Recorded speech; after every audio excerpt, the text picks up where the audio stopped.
ചുഴലിക്കാറ്റിന്റെയും ന്യൂനമർദ്ദത്തിന്റെയും പശ്ചാത്തലത്തിൽ സംസ്ഥാനത്തടുത്ത 4 ദിവസം മഴയ്ക്ക് സാധ്യതയുണ്ടെന്ന് കേന്ദ്ര കാലാവസ്ഥാ നിരീക്ഷണ വിഭാഗം മുന്നറിയിപ്പ് നൽകി. ഒറ്റപ്പെട്ടയിടങ്ങളിൽ ഇടിമിന്നലോടുകൂടിയ ശക്തമായ മഴയ്ക്കും ചില പ്രദേശങ്ങളിൽ ഇടത്തരം മഴയ്ക്കുമാണ് സാധ്യതയുള്ളത്. തെക്ക് പടിഞ്ഞാറൻ ബംഗാൾ ഉൾക്കടലിനും തെക്ക് കിഴക്കൻ ശ്രീലങ്കയ്ക്കും ഭൂമധ്യരേഖയ്ക്ക് സമീപമുള്ള ഇന്ത്യൻ മഹാസമുദ്രത്തിന് മുകളിലായി ഉണ്ടായിരുന്ന ശക്തി കൂടിയ ന്യൂനമർദ്ദം വടക്ക് പടിഞ്ഞാറ് ദിശയിൽ സഞ്ചരിച്ച് തീവ്ര ന്യൂനമർദ്ദമായി മാറി. അടുത്ത 24 മണിക്കൂറിനകം ന്യൂനമർദ്ദം അതിതീവ്ര ന്യൂനമർദ്ദമായി മാറാനാണ് സാധ്യതയുള്ളത്. കഴിഞ്ഞ 2 ദിവസങ്ങളിലായി മധ്യ തെക്കൻ ജില്ലകളുടെ മലയോര മേഖലകളിൽ ഇടിമിന്നലോടുകൂടിയ ശക്തമായ മഴയാണ് റിപ്പോർട്ട് ചെയ്യുന്നത്. വൈകുന്നേരങ്ങളിലും രാത്രി വൈകിയും അതിശക്തമായ മഴയ്ക്കാണ് വരും ദിവസങ്ങളിലും സാധ്യത.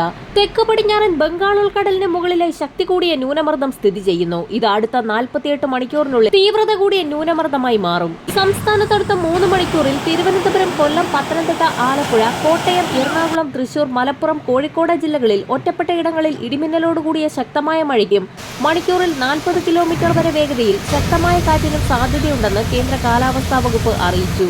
മധ്യ തെക്കൻ ജില്ലകളിലാണ് ഇന്ന് കൂടുതൽ മഴ സാധ്യതയുള്ളത്. തിരുവനന്തപുരം മുതൽ ഇടുക്കി വരെയുള്ള ജില്ലകളിലാണ് മഴ മുന്നറിയിപ്പുള്ളത്. ഇന്ന് ഒറ്റപ്പെട്ടയിടങ്ങളിൽ ഇടിമിന്നലോടുകൂടിയ മഴയ്ക്കും സാധ്യതയുണ്ടെന്നാണ് കാലാവസ്ഥാ നിരീക്ഷണ വിഭാഗം അറിയിക്കുന്നത്. അടുത്ത 4 ദിവസത്തേക്ക് വിവിധ ജില്ലകളിൽ അലർട്ടുകൾ പ്രഖ്യാപിച്ചിട്ടുണ്ട്.